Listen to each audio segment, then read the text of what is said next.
Ma Babita, please unmute and introduce yourself, Ma. Hello. Yes, please Yeah. introduce. Yeah, I'm Babita from Hyderabad.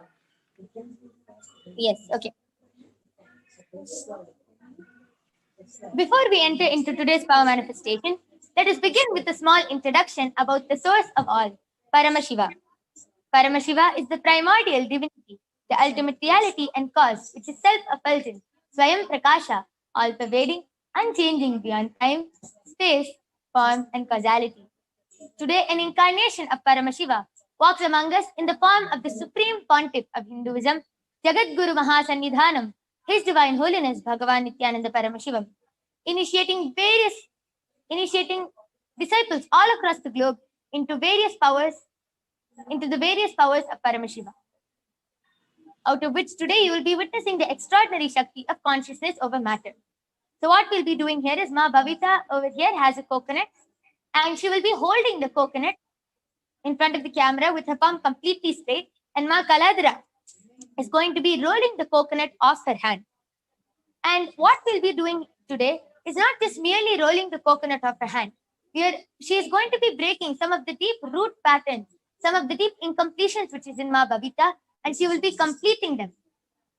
Yes. So before entering into the power manifestation, we would like to enter into the Shastra Pramana, which is the eternal, unchangeable truths. This is from the Vijnana Bhairava Tantra.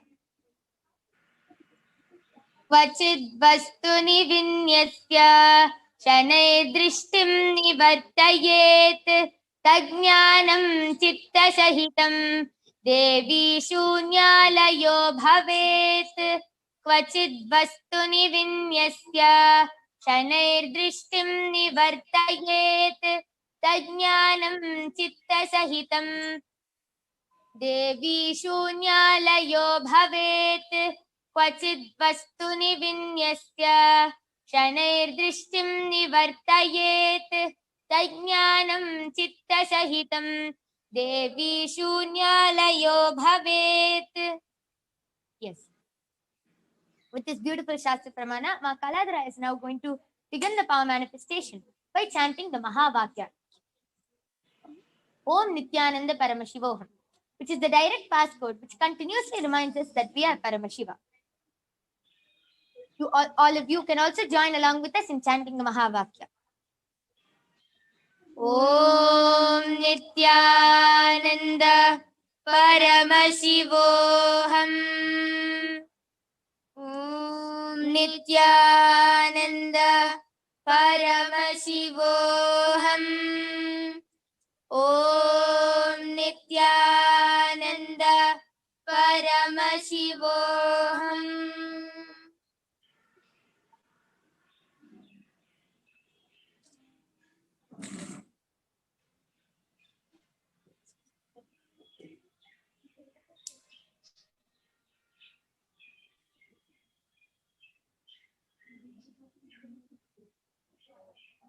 Yes, as Ma Kaladra manifests, I would like to share the Apta Pramana, which is the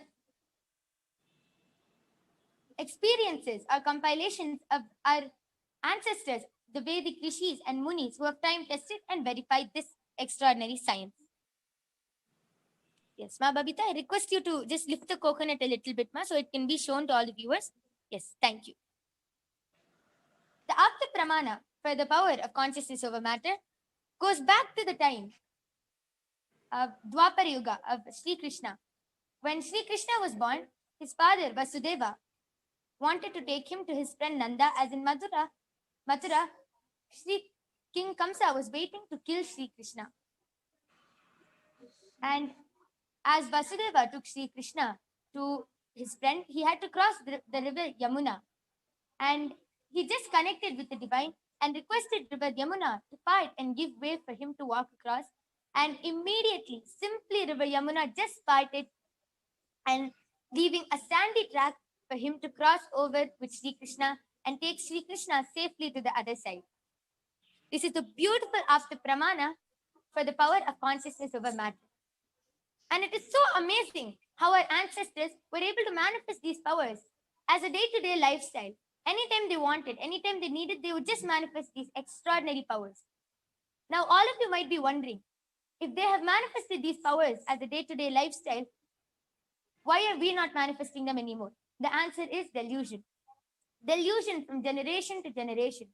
That is why Paramashiva has again landed in the form of the Supreme Pontiff of Hinduism, Jagatguru Mahasannidhanam, His Divine Holiness Bhagavan Nithyananda Paramashivam, and is reviving this extraordinary ancient science of power manifestation and giving it as a gift to the whole world.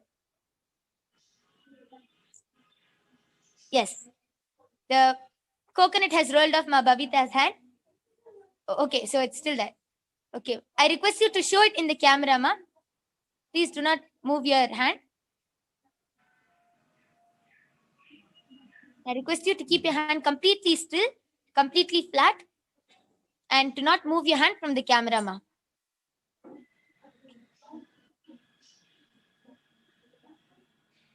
Yes, Ma Kaladra will again be chanting the Mahavakya and will again be connecting with Paramashiva and rolling the coconut off Ma Babita's hand. Om Nithyananda Paramashivoham. Om Nithyananda Paramashivoham. Om Nithyananda Paramashivoham. Om Nithyananda Paramashivoham. Om Nithyananda Paramashivoham. Om Nithyananda Paramashivoham.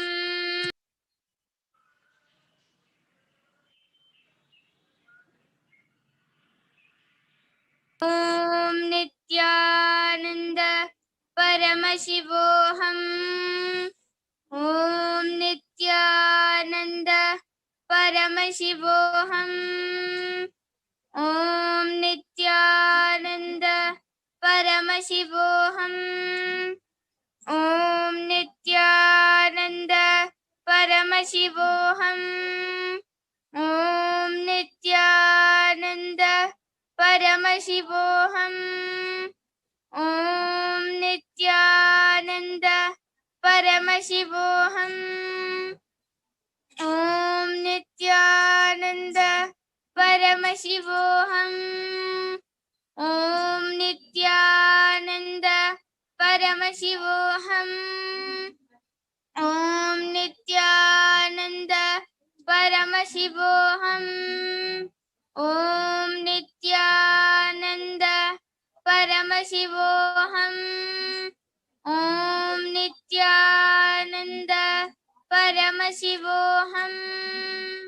Om Nithyananda Paramashivoham. Om Nithyananda Paramashivoham.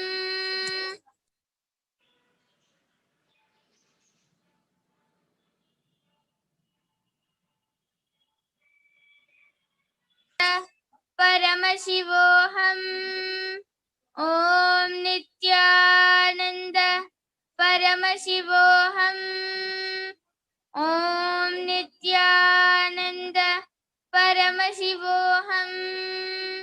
Om Nithyananda Paramashivoham. Om Nithyananda Paramashivoham. Om Nithyananda Paramashivoham. Om Nithyananda Paramashivoham. Yes, as Ma Kaladra continues manifesting, I would just like to share, as I already mentioned, that this power manifestation is not just merely rolling the coconut off our volunteer's hand. We will also be breaking some deep root patterns, some deep incompletions which is there inside of us. That is why sometimes it does take a long time for the manifestation to happen, because the completion is slowly happening. Once the completion happens,